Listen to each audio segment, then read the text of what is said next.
Amém? Quem está vivo, dá um glória para Jesus. Mas Deus tem uma palavra ao nosso coração. Eu quero que você abra aí no livro de Gênesis, no capítulo 2, verso de número 15. Diz assim a palavra do Senhor. Livro de Gênesis, capítulo 2, versículo... Tá ligado, então. Então o Senhor Deus pôs o homem no jardim do Éden para cuidar dele e nele fazer plantações. E o Senhor deu ao homem a seguinte ordem: você pode comer as frutas de qualquer árvore do jardim, menos da árvore que dá o conhecimento do bem e do mal. Amém? Repita comigo dizendo assim: e o Senhor deu ao homem a seguinte ordem. A seguinte ordem: você pode comer as frutas de qualquer árvore do jardim, menos da árvore que dá o conhecimento do bem e do mal. Glória a Deus. Se quiser ficar com a tua Bíblia aberta, pode ficar. No restinho de tarde que sobrou, que depois a gente foi ainda comer um mistério lá na minha sogra, né, pastor Carlos?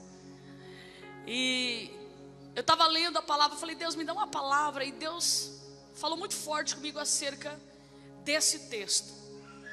Eu creio que você já ouviu falar de Adão e Eva, né? Por mais que você não nasceu dentro de uma igreja evangélica, por mais que quem sabe você era católico, lá na escola, lá no colegial, lá na primeira série, você sempre ouviu falar de Adão e Eva. Eu lembro que na minha época, que não faz muito tempo, tá? Tenho só 32 anos. Na minha época, era distribuído umas cartilhazinhas com os desenhinhos de Adão e Eva, serpente, aquela coisa toda, para poder explicar para a gente acerca disso, né? Então, quando eu li esse texto, Deus até mesmo trazia a minha memória essa questão da minha infância, né? Acerca desse texto. Mas esse texto, ele é um texto muito importante na palavra do Senhor. Você já ouviu falar desses dois símbolos da Bíblia Sagrada, que é Adão e Eva, que Deus criou os dois. Primeiro criou Adão, depois criou Eva.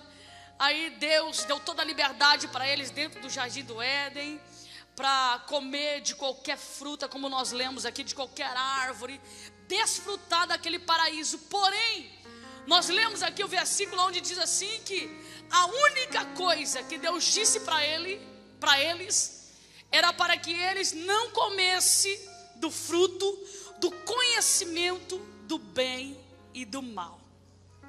Só que se você olhar lá no capítulo 3 da tua Bíblia, você vai ver já esse casal passando pela sua primeira aprovação. Primeira aprovação. Eu creio que antes de você vir para Jesus, você passou por diversas situações difíceis.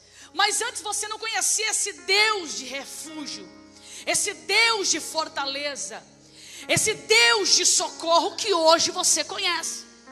Esse Deus que quando você passa por uma situação, você dobra o joelho e de repente Ele fala com você, ou na palavra, ou no louvor, ou numa ministração de uma rádio, ou num programa de televisão. De alguma forma Deus fala com você e você fica em paz. Não é verdade? Mas presta bem atenção. Quando nós levantamos a nossa mão para Jesus, quando nós aceitamos ao Senhor como único e suficiente Salvador, nós entramos numa batalha espiritual muito grande. E a batalha é contra quem? Contra a minha vizinha, pastora, aquela fofoqueira que fala mal da minha vida, contra aquele camarada que trabalha comigo, que ele me perturba, que ele me persegue, contra não sei quem. Não é essa perseguição que eu estou falando. Eu estou falando de uma perseguição no mundo espiritual. Porque a Bíblia diz que o nosso único adversário é Satanás. Repita comigo dizendo: o meu único adversário é Satanás. Aí você pode dizer: mas por que então a minha vizinha se levanta?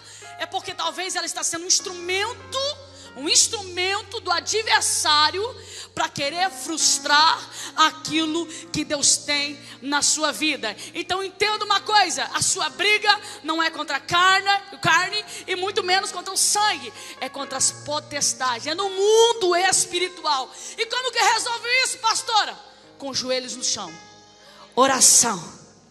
Essa é a chave da sua vitória. Mas presta bem atenção: para o adversário conseguir lucrar êxito na sua vida, para ele conseguir entrar na tua casa, entrar na tua vida, entrar na sua história de vida e te frustrar, e te colocar para baixo, e emperrar tudo aquilo que Deus tem na sua vida, o que ele vai fazer? Ele vai tentar articular contra você. Ele vai usar uma situação para te tirar do propósito de Deus. Qual que era o propósito de Deus para esse casal? Vocês podem desfrutar de tudo isso que eu te dou. Eu só estou pedindo para vocês não fazer isso. Quando Deus diz assim: olha, eu não quero que vocês comam do fruto do conhecimento do bem e do mal, o diabo fez: é aí que eu vou entrar, é aqui que eu vou perseguir. Aí você pode dizer assim: mas pastora, por que será que Deus falou? Deus não poderia ter falado. Deus poderia ter deixado assim, o diabo não ia saber, o diabo não ia perseguir. E aí, irmão, tem o livre-arbítrio. Nós sabemos o que é certo e o que é errado. Se eu fizer o que é errado, eu faço consciente, porque eu sei o que é errado. Mas se eu tenho o Espírito de Deus na minha vida, se eu estou fortalecido em Cristo Jesus, o diabo ele vai se andar, ele vai cercar, mas ele não vai fazer morada, porque o Espírito que habita em mim não vai deixar isso acontecer. E como que ele não deixa? Nos orientando. E é por isso que está aqui a palavra de Deus que nos orienta. O Senhor Deus deu uma orientação àquele casal. Mas qual que foi os erros que fizeram aquele casal cometer o erro de conhecer aquilo que não era para ser conhecido? A primeira coisa que eles fizeram de errado foi a desobediência. Repita comigo dizendo: desobediência. O versículo de número 6, se você quiser acompanhar aí na tua Bíblia, diz assim, ó: a mulher viu, olha que profundo isso. A mulher viu que a árvore era bonita e que as suas frutas eram boas de comer. E ela pensou: como seria bom ter um entendimento. Olha só, presta atenção. Eva viu que era boa aquela fruta. Mas se você voltar lá para o versículo 1 do capítulo 3, você vai ver que anterior a isso, o texto diz assim, olha, que a cobra, a serpente que tentou a Eva, era o animal mais esperto que o Senhor havia feito. E olha o que o diabo, incorporado naquela serpente, fez. Olha o que diz o texto. E ela perguntou à mulher: é verdade que Deus mandou que vocês não comessem as frutas de nenhuma árvore do jardim? Aí a mulher dá a resposta para a serpente: podemos comer as frutas de qualquer árvore. Presta atenção. Primeiro o diabo fala assim para ela, assim, ele tenta manipular, ele fala assim: de nenhuma árvore. E depois ela diz: não, podemos comer as frutas de qualquer árvore, menos a fruta da árvore que fica no meio do jardim. Deus nos disse que não devemos comer dessa fruta e nem tocar nela. Se fizermos isso, morreremos. Então olha só como ela tinha consciência da ordem de Deus. Ela tinha total consciência do que ela deveria de fazer e do que ela não deveria de fazer. Aí o verso de número 4 diz assim, ó: mas a cobra, a serpente, afirmou: vocês não morrerão coisa nenhuma. Olha só como o adversário ele articula para te derrubar. Deus disse isso porque Ele sabe que quando vocês comerem a fruta dessa árvore, os seus olhos se abrirão e vocês serão como Deus, conhecendo o bem e o mal. Olha o que ele faz. Te lembra alguma coisa quando eu leio esse texto? Te lembra de quem? Te lembra de quem quando eu leio assim, ó? Presta bem atenção. Deus disse isso porque Ele sabe que quando vocês comerem a fruta dessa árvore, os seus olhos serão abertos e vocês serão como Deus. Satanás está falando dele mesmo.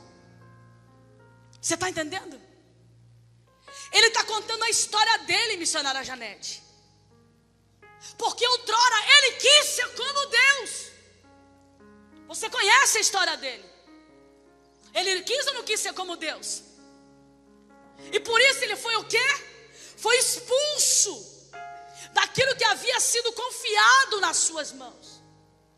Se não bastasse isso, ele queria pegar a sua história falida e queria impor na vida daquele casal. Você está entendendo qual que é o projeto do diabo contra as nossas vidas? Ele quer colocar de qualquer lei a história dele falida na minha história e na sua história.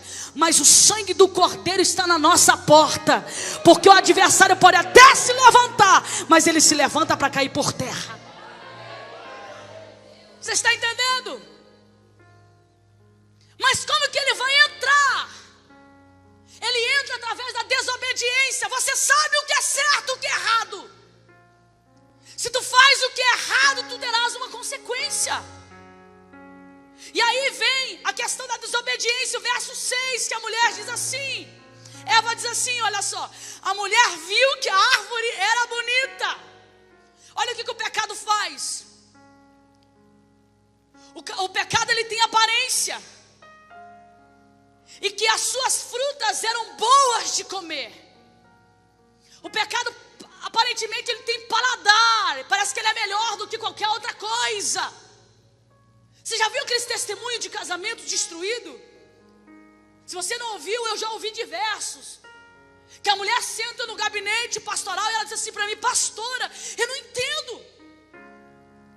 Com o meu marido eu não tenho todo aquele libido sexual. Mas com o camarada que eu caí, o negócio era diferente. Você não pode me explicar isso? Eu falei: posso. Você está no pecado. O diabo te abraça, meu irmão, com vontade para te prender mesmo. Você está entendendo? Para ele te fixar no pecado, ele vai te oferecer tudo que ele tem. E o que ele tem? Os prazeres dessa terra. Mas eu tenho algo de Deus para dizer para você. Nós estamos aqui de passagem. O nosso lugar não é aqui. O nosso lugar é no céu. Quem quer ir para o céu, levanta a mão e dá uma glória.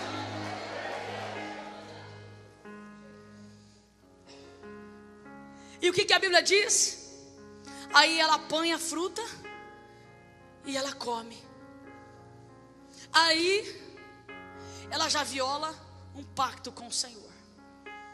Ela já quebra uma aliança que ela havia feito com o Senhor.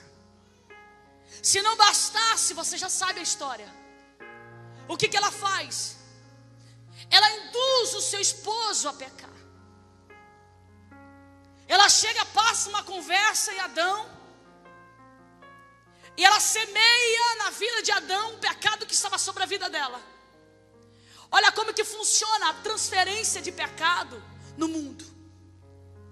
A pessoa que cai, a pessoa que peca, ela acaba sendo um instrumento do adversário para transferir para outras pessoas esse pecado. Ela induz o marido, ela consegue convencer o marido a pecar. Mas o marido não sabia, pastora? Sabia, ele foi o primeiro que soube. A mesma coisa que ela sabia da ordem, ele também sabia. Mas ambos desobedeceram a voz do Senhor. E aqui nós temos que ter um cuidado muito grande. Muito grande. Dentro da igreja. fora da igreja, em qualquer lugar.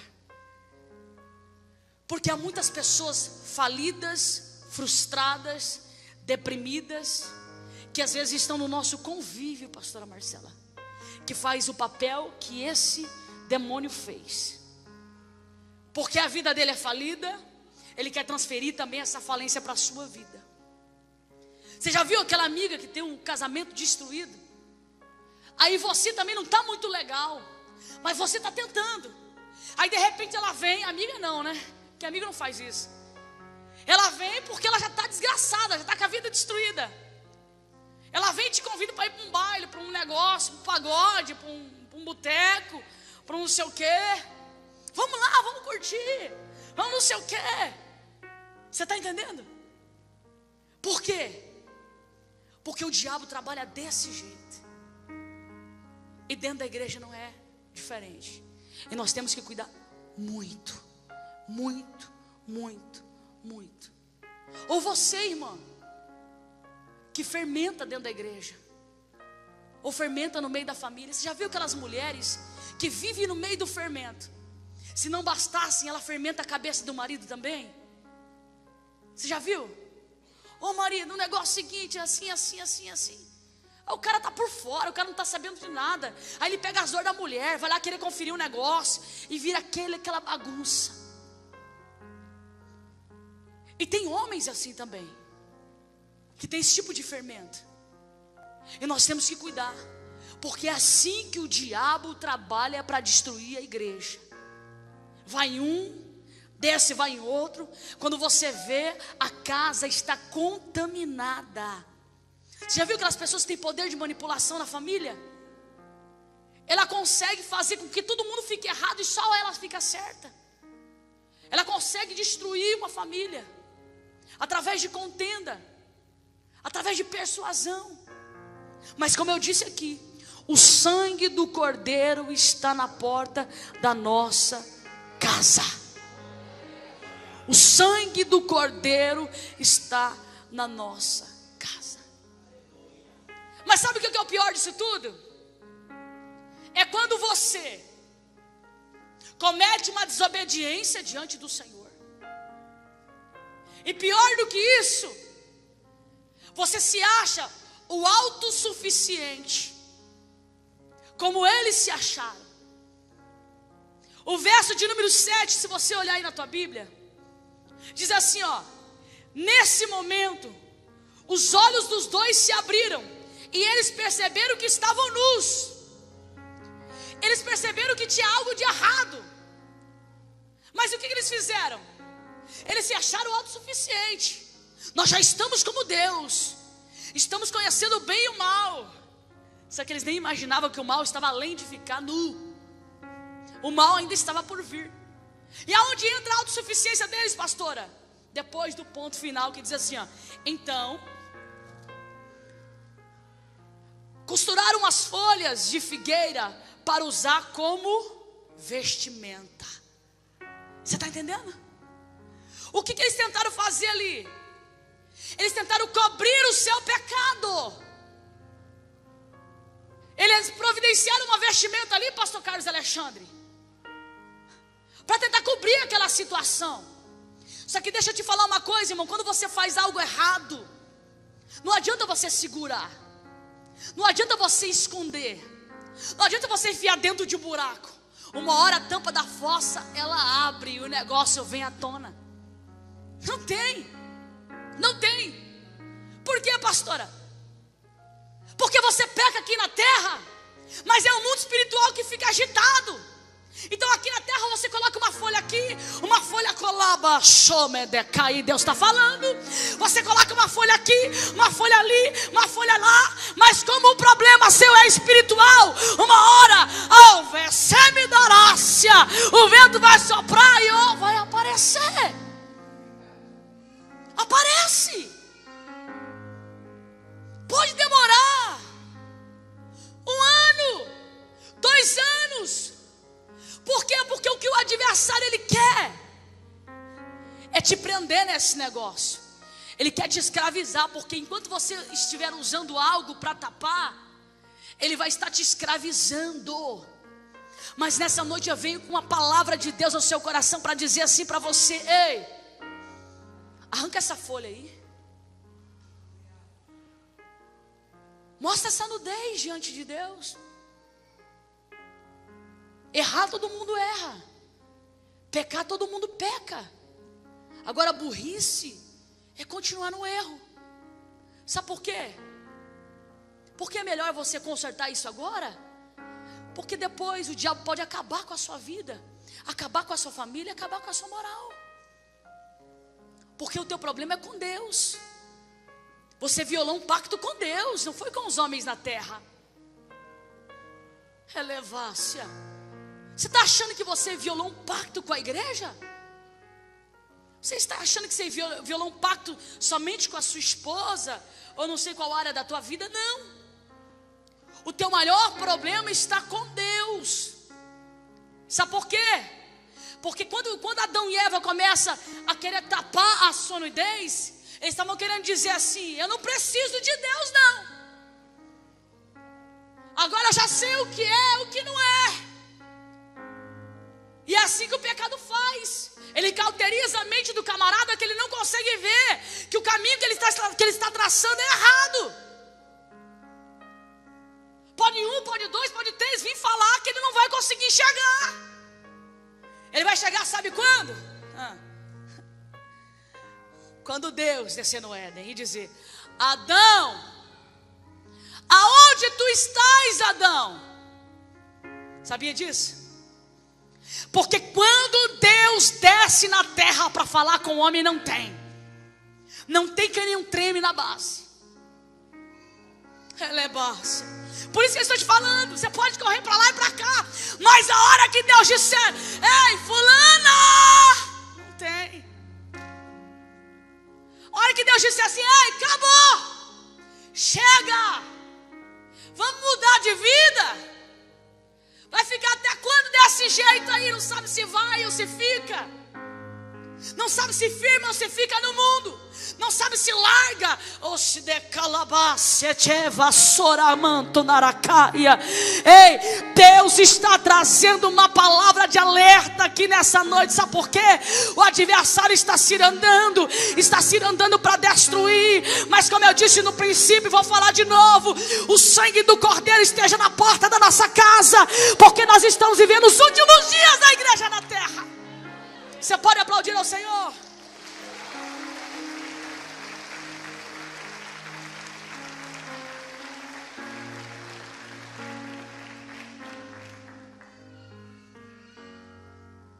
O verso 8 e o verso 9, olha aí na tua Bíblia para você ver.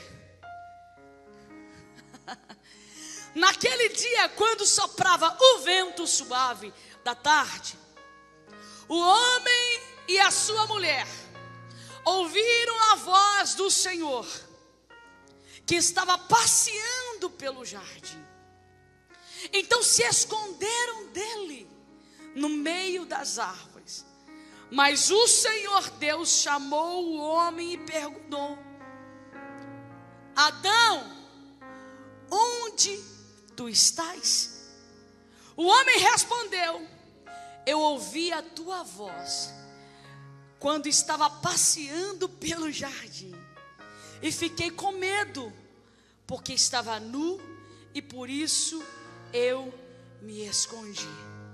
Você está entendendo? Não adianta se esconder da presença de Deus quando você faz algo errado. Não adianta. Eu volto a bater nessa tecla. Fez alguma coisa que você sabe que estava errado, faça uma nova aliança com o Senhor. Faça um novo pacto com Deus. Diga para o Senhor: Pai, eu vou recomeçar tudo de novo, mas não retire de mim a tua presença. Sabe por quê? Porque Deus está em todos os lugares. A Bíblia diz que Ele é onipresente, onipotente, onisciente. Aonde você for, Ele estará lá. Mas ninguém viu, pastora? Ninguém na terra. Os céus te contemplou. Mas quando eu fui lá, fermentei, falei não sei o que, pai, falei da vida não sei de quem, eu não sei, né? A gente joga assim, né? Que a gente não sabe o que está acontecendo. Pá, tá, eu pequei, eu fiz isso, eu fiz aquilo, mas não, Deus viu. Deus está de olho. Sabe por quê? Deus está passeando no jardim da sua alma. Ele sabe como está a sua alma. Ele conhece a saio. Ele conhece a intenção do teu coração. Antes mesmo da tua boca proceder alguma palavra, Ele já conhece o que está dentro da sua alma. O Salmo de número 139, verso 1 ao verso 10, assim, ó: para onde me irei do teu espírito? Ou para onde fugirei da tua face? Se subir aos céus, tu estás lá. Se fizer no céu a minha casa, eis que tu estás ali também. Hebreus capítulo 4, verso 13 diz assim: e não há criatura alguma encoberta diante dele. Antes todas as coisas estão nuas e patentes aos seus olhos, daqueles com quem temos de tratar. Diante do Senhor, você não tem para onde fugir. Nossa, pastora, que palavra é essa? Achei que ia dar uma sapateada hoje na mensagem. Pode sapatear, porque o concerto que tu fizer hoje, você vai sapatear na cabeça do diabo. Porque Deus quer te levar para o céu. Esse negócio de salvo, sempre salvo, essa coisa não funciona. Você tem que lutar pela sua salvação todos os dias. Elebácia. O verso de número 12, verso de número 13, olha aí na tua Bíblia. Olha só. O homem disse à mulher. O homem disse. O verso de número 11, ou melhor. E Deus lhe perguntou: e quem foi que lhe disse que você estava nu? Por acaso você comeu a fruta da árvore que eu proibi você de comer? Olha que Deus pergunta para ele. Você acha que Deus já não sabia, irmão? Deus já estava ligado. Mas Deus queria ver a reação dele. E aí, Adão, como é que você sabe que você está nu? Você tá entendendo? Olha como que Deus nos pega, irmão. Não adianta querer fazer aquela cara de coitadinho na presença de Deus. Não funciona. Você pode ser dramática com o teu marido. Irmão, você pode ser dramático com a tua esposa.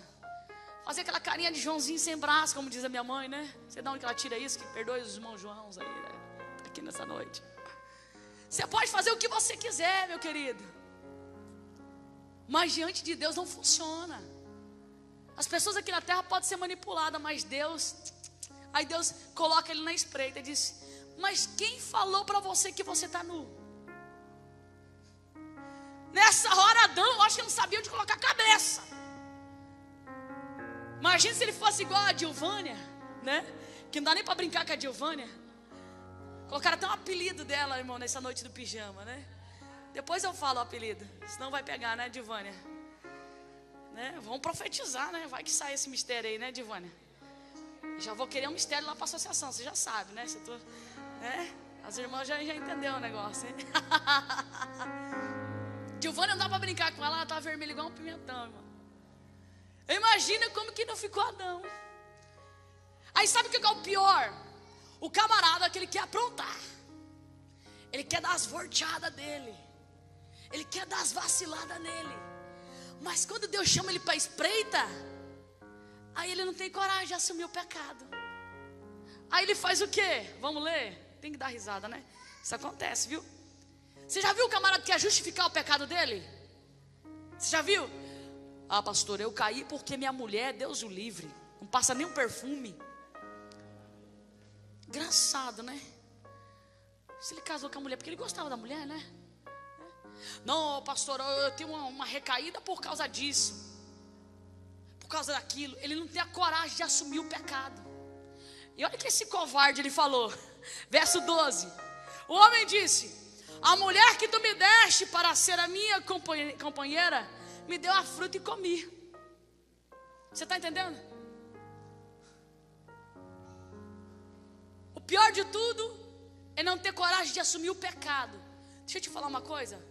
Pecou, vacilou, fala: Deus, foi mal, a carne foi terrível mesmo, mas eu estou aqui diante do Senhor, eu quero te pedir perdão, eu quero ser livre disso aqui.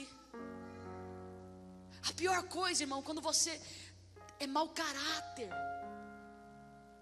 quando a pessoa vive uma vida de pecado. Quando eu falo de pecado, eu não falo só de fornicação, prostituição, não.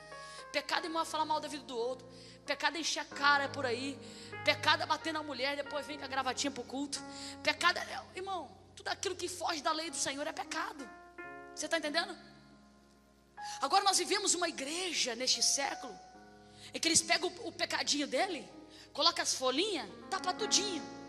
Aí chega na igreja, né? Glória a Deus, aleluia. É verdade, irmão. Inventa até umas línguas estranhas. É estranha mesmo, que você um negócio meio louco. Você está entendendo? Igual um irmão que, graças a Deus, não vem mais, que ele era meio esquisito, né? E falava umas línguas bem estranhas, irmão. É muito estranha mesmo. Aquilo lá era língua estranha mesmo. Você está entendendo? O cara vivia a vida torta. E eu falei: Deus, por que aparecem as pessoas assim esquisitas às vezes aqui dentro da igreja, né? Eu falei: Deus, deve ter um propósito, né, gente? Mas não fica muito tempo, porque as palavras são meio apertadas, daí não fica muito tempo. Eu achava engraçado que entrava aqui dentro e começava. Irmão, 2 minutos de culto. 2 minutos. Aleluia. E vai no mundo que vai uma loucura. Verdade, irmão. Você está entendendo? Por quê? Tem pessoas que é assim. Ele usa a religiosidade para tapar os seus buracos. Você está entendendo? Adão quis colocar a culpa em Deus, que não era culpa dele. Não era culpa de Deus. Deus deu uma mulher para ele. Deus deu um paraíso para os dois. Mas Deus deu o livre-arbítrio também. Se eles se desvirtuaram, Deus não tem culpa disso. E sabe qual que é o problema da igreja hoje? Se as coisas não dão certo, a culpa é de Deus. A porta não abriu, a culpa é de Deus. Deus fechou a porta. Porque não sei por que Deus está me provando. Porque Deus. Aí quando você cutuca a vida do camarada, ele vive uma vida toda bagunçada e quer que Deus abençoa. Você está entendendo? Quer ser abençoado?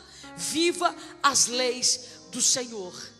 Aí a Bíblia diz o quê? Então o Senhor Deus perguntou à mulher: por que você fez isso? E a mulher respondeu: a serpente me enganou e eu comi. Olha só, um joga para o outro. Você está entendendo? Te lembra alguma coisa? Te lembra algum parente? Te lembra a tua história? Não, eu não fui, é meu marido. É terrível meu marido, pastora. Meu Deus, aquele meu marido. Ó, você tem que conhecer meu marido, hein? Aí você vai ver, é um coitado, irmão. A tenebrosa é a esposa. Quando começa muito essa coisa, porque o meu marido, e você fala: essa história eu já conheço. Marido é um coitado, a mulher que é um leão, não? Ou senão chega aquele camarada: porque a minha esposa, tem que conhecer minha esposa, pastora, tem que conhecer minha esposa. Aí você vai ver, tá igual a situação que é de Adão e Eva. Ninguém queria assumir a bronca, entendeu? Ninguém queria bater no peito e dizer assim: não, Deus, o negócio é o seguinte, eu sei o que é certo, mas eu estou fazendo errado. Mas o importante é eu quero me consertar. Você não vê isso na vida dos dois. E sabe o que é o pior disso? Você não vê isso na vida de muitas pessoas. Sabe por quê? O pecado que nós temos não é para ser justificado, é para ser assumido e ser corrigido. Você está entendendo? Se você tem um pecado na sua vida, eu não peco, pastora. Então daqui a pouco você vai subir, minha filha. A Bíblia diz que quem fala que não peca é porque, né? Você está entendendo? Pecar acontece, mas a diferença está em você confessar o seu pecado, chegar diante de Deus. Um dos princípios da libertação é assim. Uma das orações de confissão de libertação é assim. Você tem que chegar na presença de Deus e dizer para Deus quem você é de verdade. Sabe aquele monstrinho que ninguém conhece? Na presença de Deus, você tem que mostrar esse monstrinho aí. Deus, eu sei que o Senhor sabe, mas eu vou falar aqui para o Senhor. Eu sou assim, eu sou assado, eu faço isso. Lá na igreja ninguém sabe, o meu pastor não sabe, as irmãs não sabem, ninguém sabe. Mas eu sou assim, mas eu quero mudança, Senhor. Eu quero transformação. E deixa eu te falar algo profético aqui nessa noite. Se você tomar essa posição e dizer para Deus, eu sou tudo isso, mas eu não quero mais isso, Deus vai mudar o seu cativeiro de vida. Vai. Se você chegar na presença de Deus, escuta, o mundo espiritual ele é muito profundo, irmão. Muito profundo. É por isso que quando você abre a tua boca para orar, você arrepia. Acontece isso com você? Você começa a orar, você sente arrepio. Você sente algo diferente. Porque quando você abre a sua boca e começa a falar com o Pai, o Senhor começa a movimentar o mundo espiritual para depois movimentar o mundo físico. Então a partir de hoje, se você chegar na presença de Deus e dizer, Deus, eu sou tudo isso, mas eu quero algo novo na minha vida, você vai ver o que Deus vai fazer. Sou tudo isso. Muitas coisas me levam a ser isso. Mas a partir de hoje, Deus, as coisas que me levam a fazer isso, a ser isso, eu corto da minha vida. Você está entendendo? Uma vez eu ouvi, agora faz pouco tempo, eu vi um testemunho de uma pessoa assim que ele parou de fumar. Estava eu e a Bruna lá no escritório. Ele era um fumante, irmão. Fumante, teve até problema, teve câncer por conta do cigarro e não conseguia se libertar. Aí nasce a netinha dele. O que ele mais sonhava é ter a netinha. A netinha nasceu e tal. Colocavam no colo dele e a menina chorava. A menina foi crescendo e ele achava que a menina tinha rejeição por ele. A menina deu 1 aninho, 2 aninhos, andava, ia no colo com todo mundo, mas no colo dele não queria. Aí um dia, irmão, ele falou assim, veio um estralo assim na minha mente, mas não é estralo, se chama Espírito Santo. Sabe por que ela te rejeita? Por causa do cigarro. Você catinga cigarro, a tua roupa feia de cigarro. E como, irmão, ele é católico roxo, mas o Espírito de Deus fala com qualquer pessoa, viu? E ele, por conta ao amor que ele tinha pela netinha, ele falou bem assim, a partir de hoje eu não fumo mais. Então não vem com essa conversa que você não consegue. Não vem com essa conversa. Ele falou. A senhora Bruna estava lá de testemunha. Ele falou. Não sei quantos anos, irmão, fumando. Não sei quantos anos. Quando ele se decepcionou, que a neta, que ele viu que a rejeição da neta era por conta do cigarro, ele disse, a partir de hoje eu não fumo mais. O que vai precisar acontecer na sua vida para você mudar um rumo na sua história? Fala para mim. Hã? Será que vai ter que acontecer uma rejeição dessa para você se despertar? Será que a esposa vai ter que chegar em você e vai falar assim, eu não aguento mais, eu casei com um cinzeiro, eu casei com cachimbo? Será que a tua esposa vai ter que chegar em você e falar, não aguento mais, eu casei com a Jamel, ninguém aguenta esse bafo? Minha mãe falava assim pro meu pai, esse bafo de onça. Você está entendendo? Será que a mulher vai ter que ameaçar de ir embora? Hã? Será que vai ter que acontecer alguma coisa assim para você se despertar? Quando ele disse aquilo eu achei muito forte. A rejeição de uma neta. A mulher falava, os filhos lá, ninguém queria, ele não queria saber. Mas quando a neta que ele tanto esperou rejeitou ele, pum, nunca mais. E ele falou, faz 6 anos que eu não fumo mais. 6 anos. E ele falava com orgulho. Então deixa eu te falar uma coisa. Não adianta vir com essa folhinha querendo tampar essa nudez. Você está entendendo? Não adianta vir com essa conversa, porque diante de Deus não funciona. Sabe o que Deus quer que você faça hoje? E aqui já finaliza a minha palavra. Deus quer que você a partir de hoje diga assim para o Senhor, eu quero algo novo na minha vida. Cansei de ser escravo. Cansei de viver uma vida oprimida. Cansei de esperar. Cansei de me sentir amarrado. A partir de hoje eu quero algo novo na minha vida. Mas você precisa tomar uma decisão. Porque eu vou te falar uma coisa. Por conta de nós estarmos vivendo os últimos segundos na igreja na terra, Deus está dando choque em muita gente. Deus está sacudindo muita gente. Deus está despertando muita gente. Sabe por quê? Não é porque Ele quer o teu mal, é porque Ele quer te ver lá no céu. Ele não quer te perder para o adversário. E tem pessoas hoje perdendo a salvação porque não conseguem liberar perdão. Tem pessoas hoje perdendo a salvação por pouca coisa. Por pouca coisa. Por confusãozinha, por fermentaçãozinha, por barreira com o marido no casamento. Aí o diabo vai se proliferando, vai crescendo, vai destruindo a sua casa, a sua família. E de repente está tudo destruído. Jesus volta e você fica. É por isso que eu trago essa palavra nessa noite, direcionada pelo Espírito de Deus. As pessoas que estão aqui presentes, o Senhor está nos dizendo assim: até quando você vai pegar essa folhinha e vai tapar isso, essa nudez? Tu já comeu o fruto? Tu já fez algo de errado aí? Tu já vacilou? Agora o que Deus quer que você faça a partir de hoje é que você chega diante dele e diga: Senhor, eu quero mudar de vida. Eu quero sair dessa situação. Eu quero restituição de tudo o que o adversário roubou da minha vida. Você quer isso?